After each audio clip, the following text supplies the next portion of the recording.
Hello.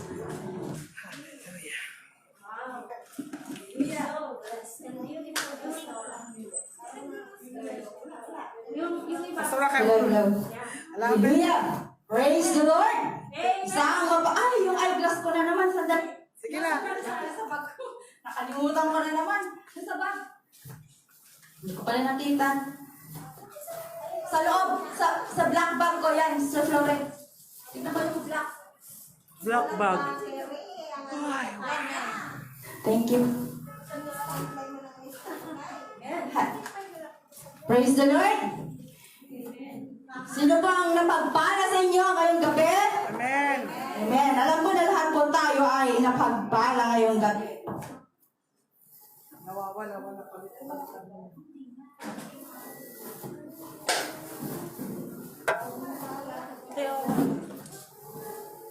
Yung malaki kailangan. Ano So isa nga pong malakas na palakpak para sa ating Panginoon. Salamat sa Diyos. At tayo po ngayon ay naririto. So ngayong gabi, syempre, hindi ko na patatagalin. Ang topic po natin for this month, ang tema po natin is all about courage. At naumpisa na po itong i-discuss ni Sister Lani last Saturday. So pag sinabi natin courage, sa ating wikang Tagalog ito ay tapang, no? At sabi po ni Mr. Dictionary, yung courage ay sabi niya, the ability to do something that frightens one. And sabi pa niya, strengthen in the face of pain or grief. So, pakitranslate mo nga, Sir Lourdes. Alin?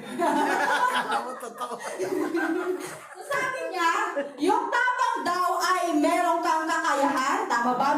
Ability, meron kang kakayahan na harapin yung takot at meron kang lakas na harapin yung sakit, yung hirap, yung kapighatian or yung kalungkutan. So, yun po yung ibig sabihin ng courage. At pag sinabi naman natin, how about courageous? Pag sinabi natin courageous, ano naman po yung ibig sabihin ng courageous? What is the meaning of being courageous? Ang sabi po is, you have the ability to meet danger and difficulties with firmness. So, like for example, about salvation, di ba? Last Wednesday ba yun? Yung tinapin, paano nawawalan ko? Last Wednesday ba? Ha? Ito ba?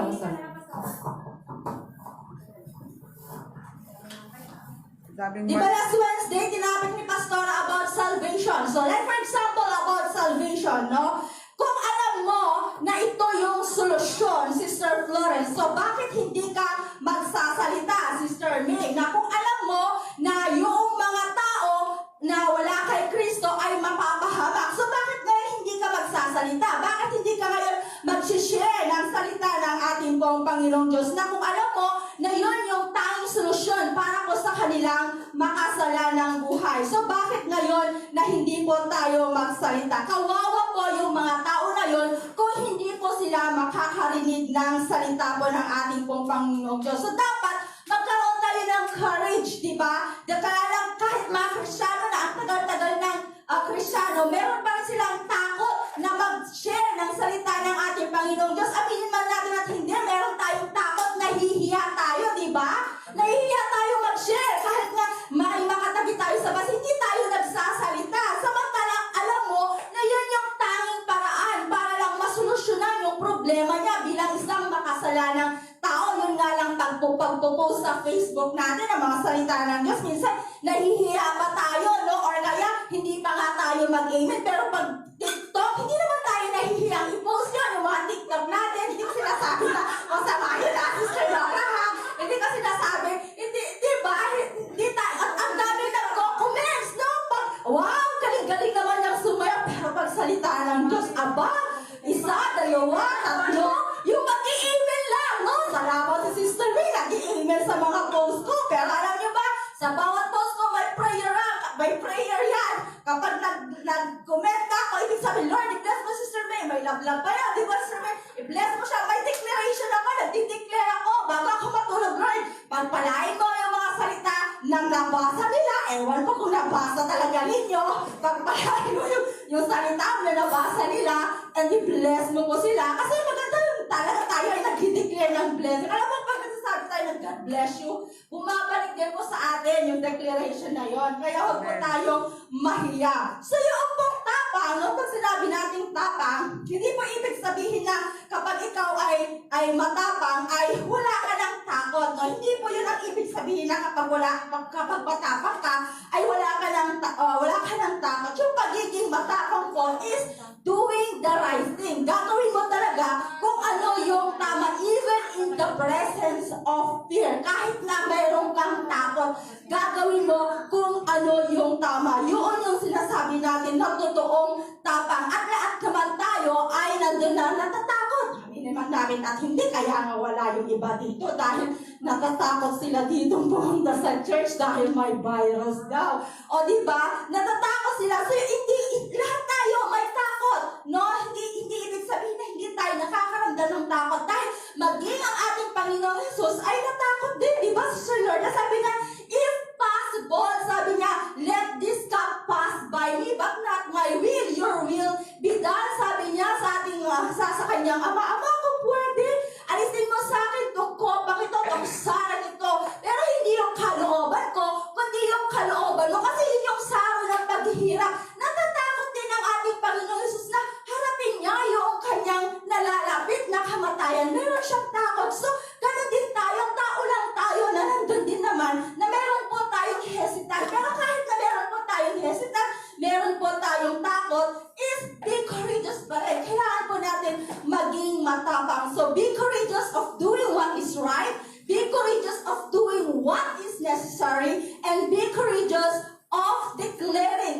diba, ng true salvation. True salvation, kasi marami naman pong nagdi-declare ng salvation, but it is not true. Yung ibang dinideclare na nila. So tayo, dapat declare natin yung true salvation na hindi tayo mahihiya, kundi magkaroon tayo ng tapang na yung salvation na yun is through our Lord Jesus Christ lamang, kasi siya lang yung the only way, the truth, and the life. So yung ngayong gabi po, ang pag-uusapan po natin, so maging matapang po tayo. Amen? So ang pag-uusapan natin is all about po sa buhay po ni Joseph. So kung kayo po ay may mga Biblia, no? Kasi po ito pong si Joseph he is not just a courageous man, but he is also an obedient man. So buksan po natin, tayo lahat ay tumayo nga po pala bilang paggalang sa salita ng ating pong Panginoong Diyos. At kayo din, nandyan sa Zoom, kung tapos na kayo sa inyong trabaho at kung kayo ay may mga Biblia dyan, ay buksan din ninyo ang inyong mga Biblia at kung gusto niyong tumayo, kung ginagalang ninyo ang salita ng Diyos, ay tumayo din po kayo kahit nandyan kayo sa live. Yung mga Israeli, di ba, pag nagtutot na yung ano nila, tumatayo talaga sila, humihinto talaga kasi may paggalang sila. Ano ba yung pag nagtutrumpet na yung ano bang pag-Independence Day ata nila yun, yun. So, ganun din po. Sa salita ng ating Panginoong Diyos, alam niyo, nasabi ko na ito minsan, alam niyo minsan si Abraham Lincoln, no? Di ba? Nasabi ko na sa inyo, sa mga hindi pa nakarinig. Nung umalit po siya ng service, ay nandun na, nung babasahin na po yung salita ng Diyos, ay tumayo po itong si Abraham Lincoln. Di ba siya po yung naging president ng Amerika? So sabi nila, Mr. President, hindi mo na kailangang tumayo, sabi nila sa kanya, kasi presidente siya, kagalang-galang.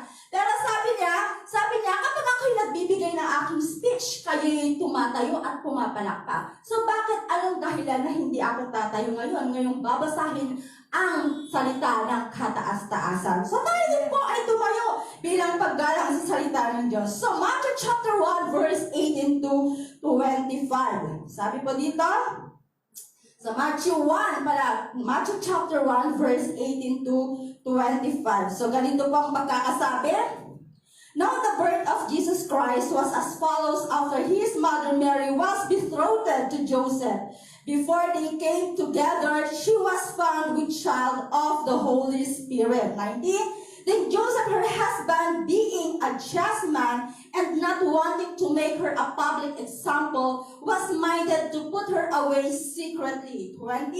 But while he thought about these things, behold, an angel of the Lord appeared to him in a dream, saying, Joseph, son of David, do not be afraid to take to you Mary your wife, for that which is conceived in her is of the Holy Spirit. 21, and she will bring forth a son, and you shall call his name Jesus, for he will save the people from their sins. 22, sabi dito, so all this was done that it might be fulfilled which was spoken by the Lord through the prophet, saying, behold, the virgin shall be with child and bear a son, and they shall call his name Emmanuel, which is translated God with us. Then Joseph, being aroused from sleep, did as the angel of the Lord commanded him, and took to him his wife, and did not know her till she had brought forth her firstborn son,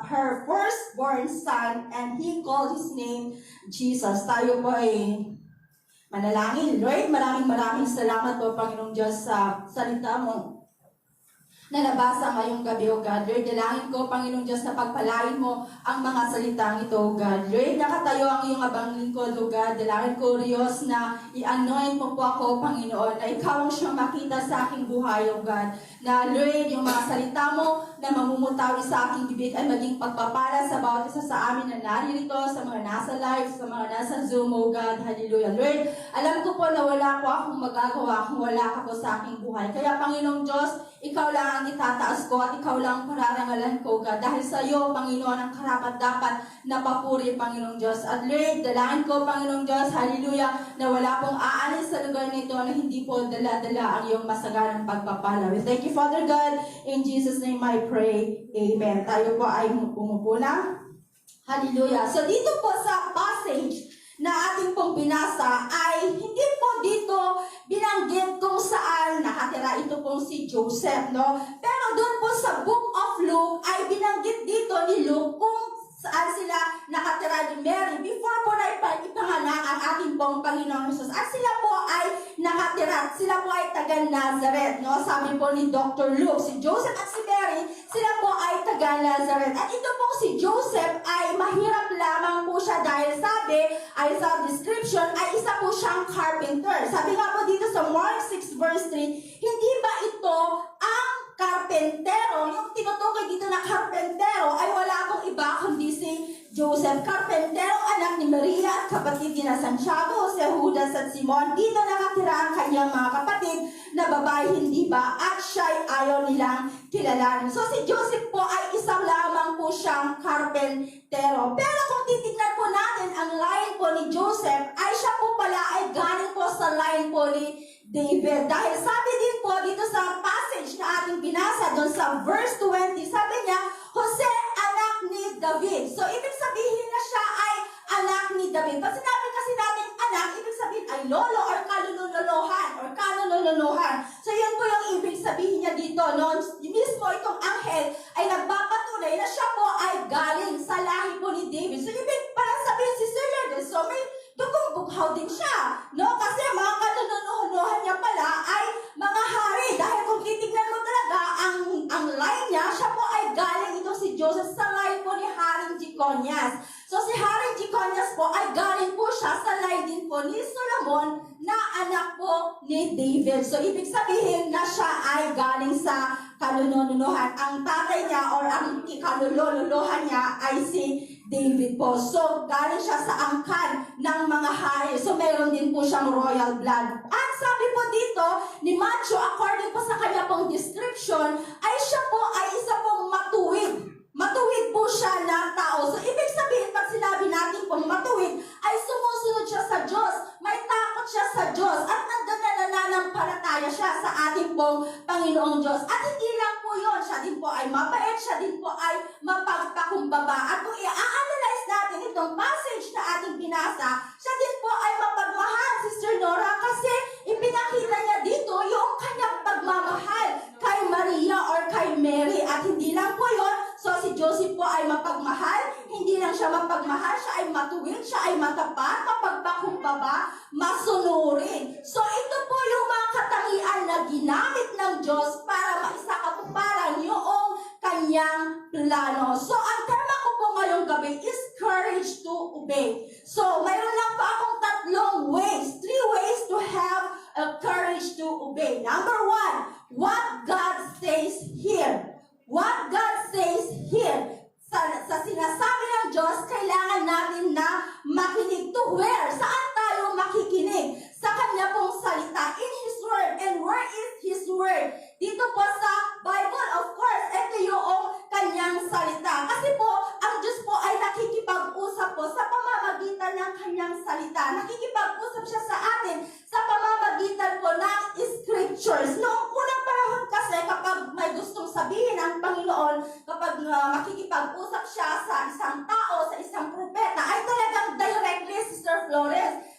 nakikipag-usap siya, no? O kaya ay nagpapahayag siya sa pamamagitan ng panaginip, o kaya ay sa mga pangitain. Pero sa panahon natin ngayon, Sister Lourdes, Sister May, kapag may nagsabi na nagpakita sa akin ng Diyos at sinabi na ako yung anointed one at ako yung Son of God, na katulad ni Q, no?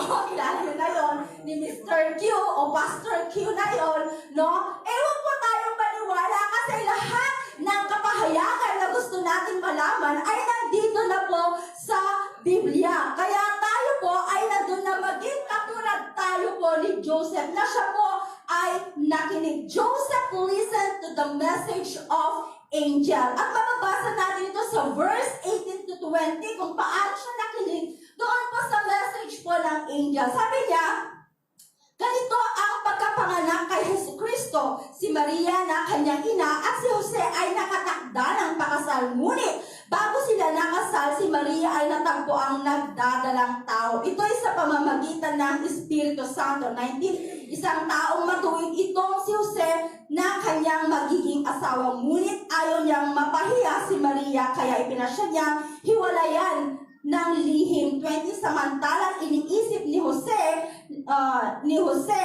ito, napakita sa kanya sa panaginip ang isang anghel ng Panginoon. Sabi nito, Jose, anak ni David, huwag kang matakot na tuluyang pakasalan si Maria. So dito po ay makikita po natin, dito po sa verse 18, na si Jose po ay nakatakda ng pakasal kay Maria. Sa English, ang ginamit ay betrothed, di ba? Yung binasa ko kanina. So sa kasalang pong Hudyo, kapag sinabi po natin betrothed, ibig sabihin ay engaged na sila. So mayroong parte na po ng pagpapakasal. Pero papaano, Sister Lourdes, Sister Dora, kung yung girlfriend mo, Brother Macdo, ibuntis, tapos hindi ikaw ang ama, di ba? Ano sa palagay mo ang mararamdaman mo na yung babaeng pakakasalan mo ay buntis? At papaano kung malaman ng mga tao na si Maria ay buntis at hindi si Jose ang ama? So naranasan niyo na ba yung sa buhay po natin ay nandun tayo sa sitwasyon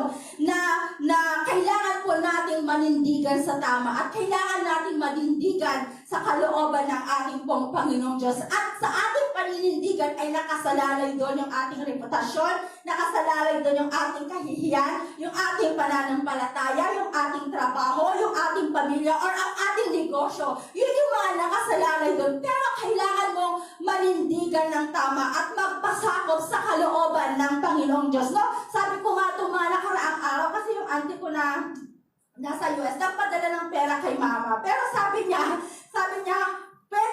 Pwede ba ate? Sabi niya ganyan, pwede bang ipatawas mo si kuya?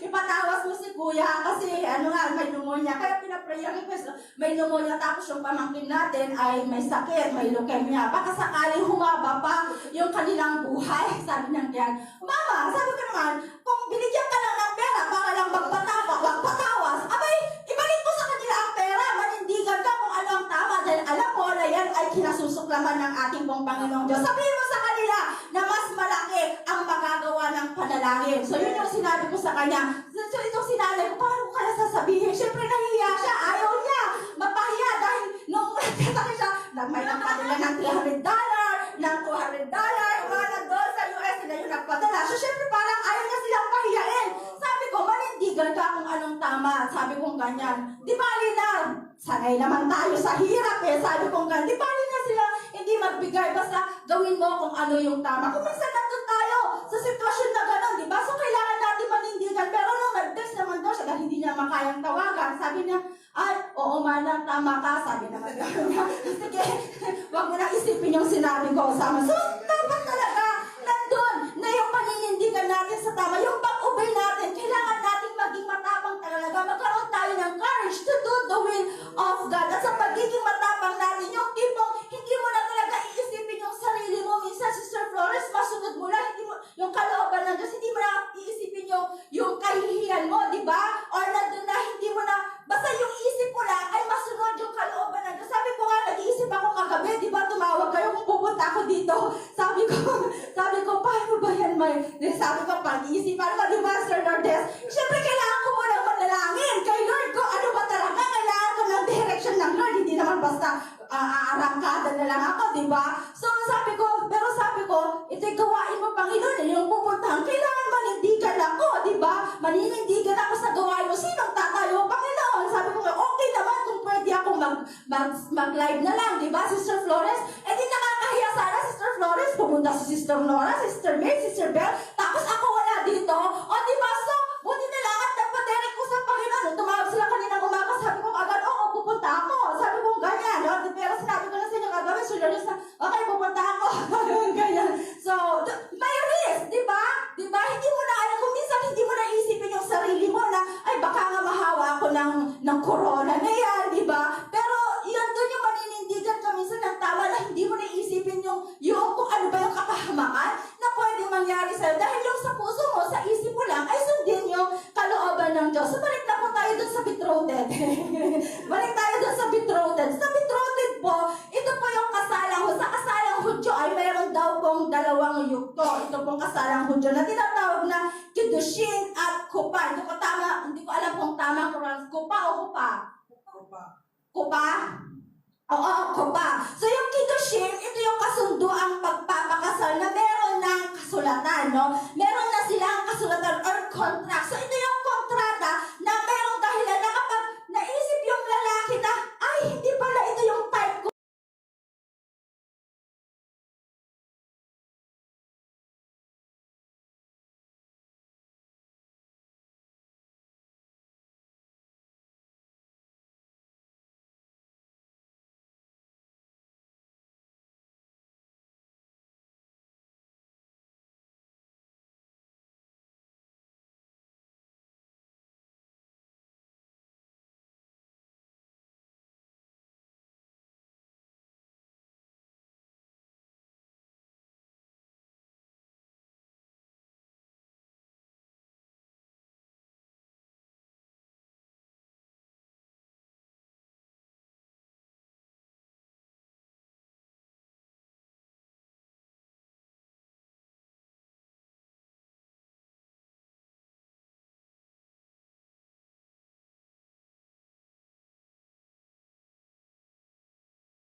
bring forth a son. So yung isang dalaga, isang birhen, yung pong manganganak, ito po ay pagpapatunay na ang ating pong Panginoong Hesus is divinely conceived by the Holy Spirit. Talagang pinapatunayan ito na siya po ay conceived by the Holy Spirit, na hindi po sa pamamagitan ng earthly father. At ito po yung nai-prophesy mismo ni Prophet Isaiah, no?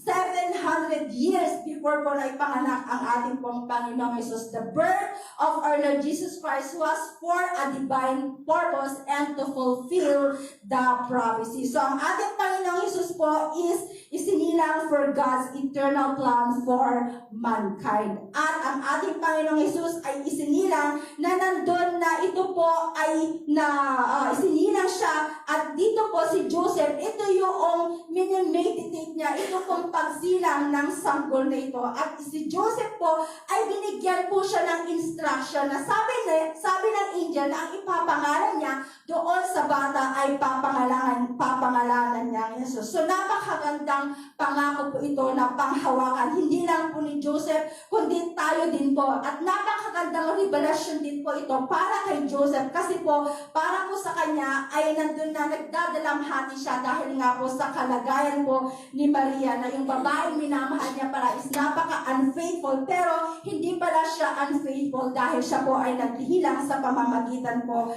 ng Espiritu Santo. So, while he was hold and meditating the wonderful promises of God, he was also believed. So, naniwala po ito pong si Joseph doon po sa salita po ng ating pong Panginoong Diyos. And what is that promise? That salvation is given. Ito po yung ibinigay ng Diyos, no, na task, na papel kay Joseph. Ano yung binigay na task or papel ni Joseph? Na siya po yung magiging earthly father po ng ating pong Panginoong Hesus. Yun yung ibinigay na papel. So, piruin mo, napakapalad po ni Joseph dahil siya yung pinili ng Diyos na maging ama niya dito sa earth, na maging ama ng anak ng kataas-taasang Diyos. At nakita po natin dito na huwag lang po nating lalangin, kahit isa po siyang karpentero lang, pero siya pa rin po ang pinili ng Diyos. Tandaan po natin na hindi tinitignan ng Diyos yung estado po natin sa buhay. Ang tinitignan po ng Diyos ay yung puso po natin. At nakita niya yon kay Joseph na meron siyang na siya ay isang matuwid na tao, na siya ay mabait na tao, na siya ay mapagmahal na tao, na siya ay masunurin na tao. Kaya naman ibinigay sa kanya yung task na pagiging earthly father po ng ating pong Panginoong Diyos. Sa kanya ipinakatiwala dahil naniniwala ang Diyos na mapapalaki niya ang ating pong Panginoong Hesus na mabuting tao. Kasi ang ating Panginoong Hesus is 100% na man and 100% na Diyos. So, naging tao din po siya katulad natin. Naging baby siya, naging toddler siya, naging young siya, naging adult din itong ating pong Panginoong Diyos. So, ibig sabihin na kailangan din niya ng magulang na mag-aaruga sa kanya. At ibinigay yun na tungkulin po kay Joseph yung kanya pong pagiging ama. So, what God promised, hold on, panghawakan po natin ang mga salita po ng ating pong Panginoong Diyos. Dahil yung salita ng Panginoong Diyos, yun po yung nagbibigay po sa atin ng pag-asa. Yun yung nagbibigay po sa atin ng kagalakan. Yun yung nagbibigay sa atin ng kapayapaan, ng karunungan, ng kalakasan, and of course, ng tapang. Yun yung nagbibigay sa atin sa pang-araw-araw po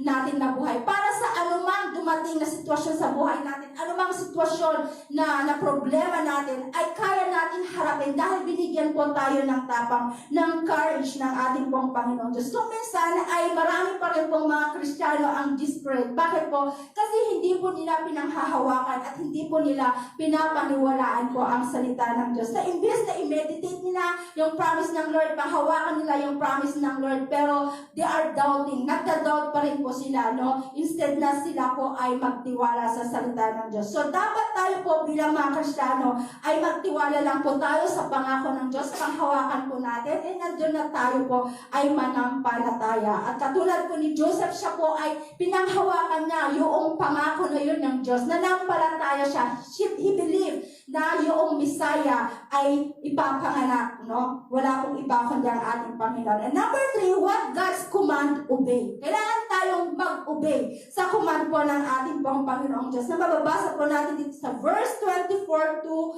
25. Sabi niya dito, Nang magising si Jose, sinunod, no? Nakita natin, sinunod niya ang utos ng anghel ng Panginoon. Pinakasalan niya si Maria na sa 25, ngunit hindi ginalaw ni Jose si Maria hanggang sa maipanganak nito ang isang sanggol na lalaki na pinangalanan niyang Jesus. So, ipinakita talaga dito ni Jose yung kanyang courage, yung kanyang pagsunod sa ating pong Panginoong Diyos. Dahil dito pa lang, sa verse 19 ay nakita na natin yung gusto sana niyang pagsunod doon po sa law na yon. Pero mas sinunod niya yung kalooban ng Diyos kaysa doon po sa law na hiwalayan si Maria ng lihim. Pero hindi yun yung gusto ng Diyos, kundi pakasalan siya ng tuluyan. So nakita po natin at hindi lang doon nagbigay ng instruction itong angel na ito na sabi niya ang ipapangalan mo ay Jesus. So sinunod din niya na ang pinangalan nga niya doon sa sanggol ay Jesus. At kung babasahin pa natin pababa,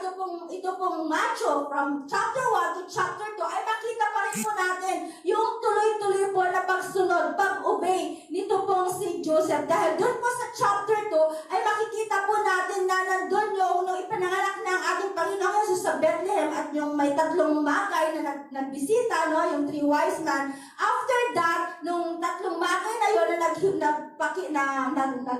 nagdalaw sa ating Panginoong Jesus, ay nagpakita ulit yung anghel sa kanya na sabi niya, dalhin mo ang mag-ina doon sa Egypt. Bakit dadalhin ni Joseph yung mag-ina doon sa Egypt, Sister Florence? Kasi nasa panganib yung buhay ng bata. Dahil during that time ay nagbigay ng decree ito pong si King Herod, no? King Herod na papatayin lahat po ng sanggol mula 2 taon pababa. Kasi yun yung bilang na kung saan kailan ipinanganak ang ating Panginoon.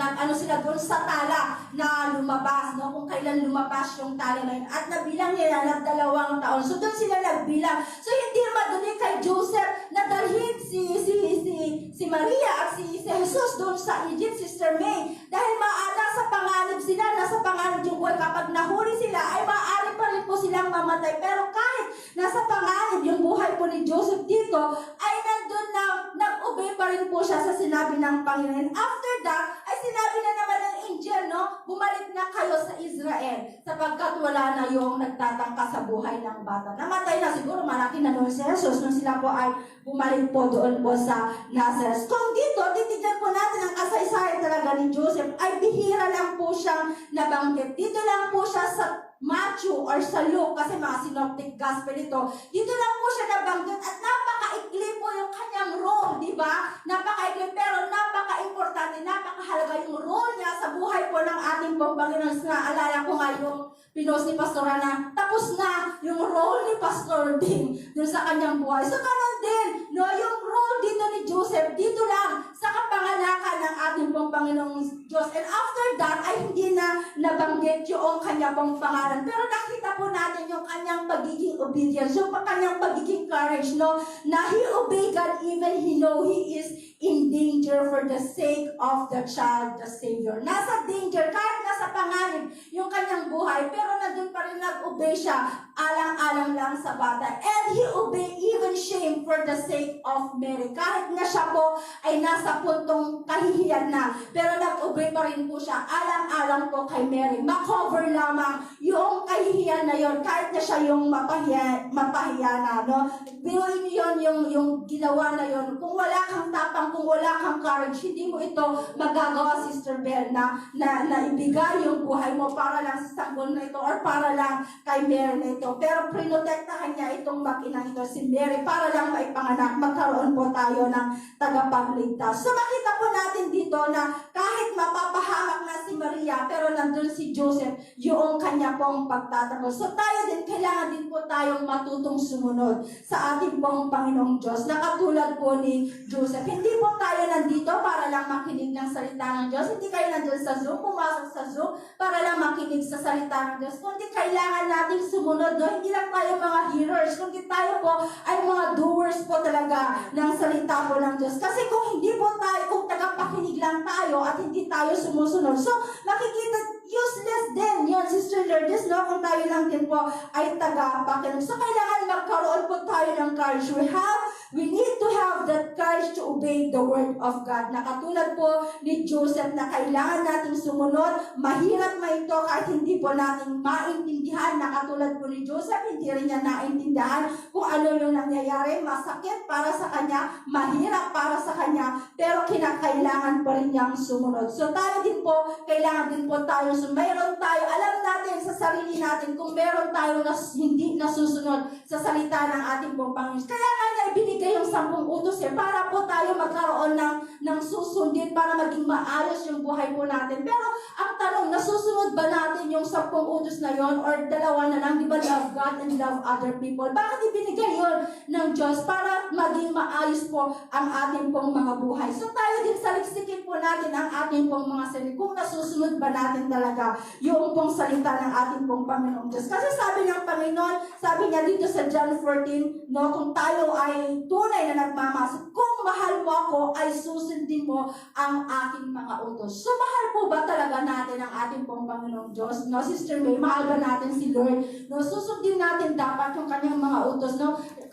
Kasi kahit anong lingkod mo sa Panginoon, kung meron ka pang hindi sinusuko talaga sa Panginoong Diyos, is wala din po, no? Yung paano kung dumating na lang, alam natin nasa end time na tayo. Thank God, no? Na ako nabibless sa buhay ni Sir Ren, ni Sister Vic, no? Alam nila sa sarili nila, no? Naglilingkod sila sa Panginoon ng matagal, pero merong mali sa kanilang buhay. But praise God, isinuko nila yon ng buong buo sa Panginoon. So anumang oras dumating yung Panginoon, malinis sila, nahaharap talaga sa Panginoon kasi naisuko na nila yung maling pamumuhay nila. Yung tayo din, alam natin sa sarili natin kung may mali pa ba sa buhay po natin na dapat talaga natin isuko sa Panginoon. Kung nakikita mo, nabasa mo na, do not commit adultery. So wag ka na mag-commit ng adultery. Hindi mo na kung nakikisama ka pa uso kasi dito, di ba? Nakikasama ka pa sa hindi mo asawa. Alam mo yun. No, di ba? Hindi tayo nag-judge ng tao. Wala tayong karapatan. Only God. Pero between you and God, kailangan may mag-move ka. Kung kailangan mong itama yung relasyon mo, itama mo, di ba? Para maging tama. Kasi kung hindi tama ang relasyon mo sa tao, kailanman ay hindi rin magiging tama ang relasyon natin sa Diyos, no? Kaya kailangan maging tama ang relasyon natin sa tao at magiging tama din po yung relasyon natin sa Diyos. Kaya unahin po natin na maging tama yung relasyon natin sa ating pong Panginoon Diyos para magawa po natin yung tama. Kasi sabi dito ni Luke sa 6:40, bakit mo ako tinatawag na Panginoon, Panginoon at hindi ginagawa ang sinasabi ko? So useless na nagtatawag ka ng Panginoon, Lord, Lord, Lord. Pero hindi mo naman ginagawa yung sinasabi ng ating pong Panginoon Diyos. Nababasa na po natin ang salita ng Diyos. So alam na po natin kung ano yung mga tama at mali. At nawa ay hindi natin ipagwalang bahala yung mga salita na yun ng Diyos dahil hindi niya sinulat yun at hindi niya inutos yun kung hindi yun mahalaga na sundin po natin. Kailangan ay magkaroon ng talaga tayo ng tapang para gawin yung mga mahirap. Sister Flores, kung meron kang isusuko sa sarili mo, no, di ba? Meron kang yung lalo't mahal na mahal mo, ay hindi mo kaya isuko. Mahirap yun talaga. No, hindi natin sinasabi na hindi may, pero kailangan gumawa ka pa rin ng paraan, gumawa ka ng mahakbang para mapatunayan mo na totoong mahal mo ang ating pong Panginoon. Na katulad po ni Joseph, nagkaroon siya ng courage, nagkaroon siya ng tapang, no? Kahit nasa pangayod yung kanyang buhay, no? Kahit nasa shame siya, pero suninod pa rin po niya yung ating pong Panginoon Diyos. So, katulad po ni Joseph, no? Kailangan po tayo ay sumunod sa command ng Lord. Kailangan po tayo makinig sa message ng Lord. At kailangan na panghawakan po natin yung kanya pong mga pangako. At sabi ko nga sa inyo that we have the courage to do the right thing. Kailangan magkaroon tayo talaga ng courage, ng tapang para gawin kung ano ang tama. Dahil alam naman na natin kung ano ang tama at mali. So piliin po natin yung tama. Magkaroon po tayo ng courage to do what is necessary. Kung ano ba talaga yung mga necessary na dapat po natin gawin at dapat po natin talagang sundin. And magkaroon din po tayo ng courage na nandun na i-obey yung command po ng ating pong Panginoong Diyos. So nawa po ngayong gabi ay magkaroon po talaga tayo ng tapang na sundin ang kalooban ng Diyos, na sundin yung kanya pong mga utos. At sa ating pong pagsunod, siya din po ang nangako na do not fear. Huwag kang matakot kasi kapag sinusunod po natin yung command ng Lord, ay nandun din yung protection niya po sa atin. Siya din yung magbibigay sa atin ng lakas. Sasamahan niya tayo dahil alam niya kung susunod tayo sa tama, ay alam din naman niya na nandun din naman na tayo po ay kanya pong proprotektahan. So tayo po lahat ay tumayo. Bago ko po ibigay kay Pastora, pwede po bang awitin natin yung kanta kanina? Asan ka na ka? Ha? May gusto lang ako ipakanta, ipaawit ngayon.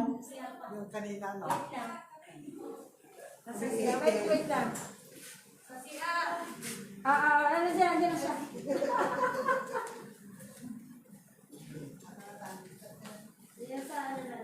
Ano ba si Pastora sa ano?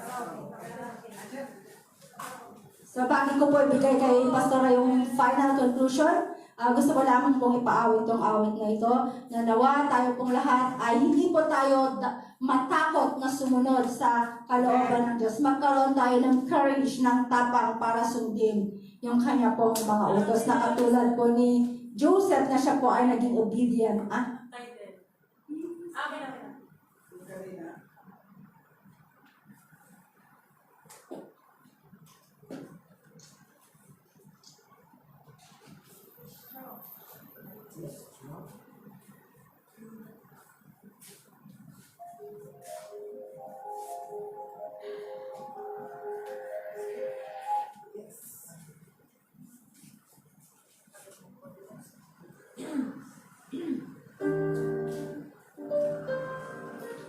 Sabay-sabay nating awitin ito.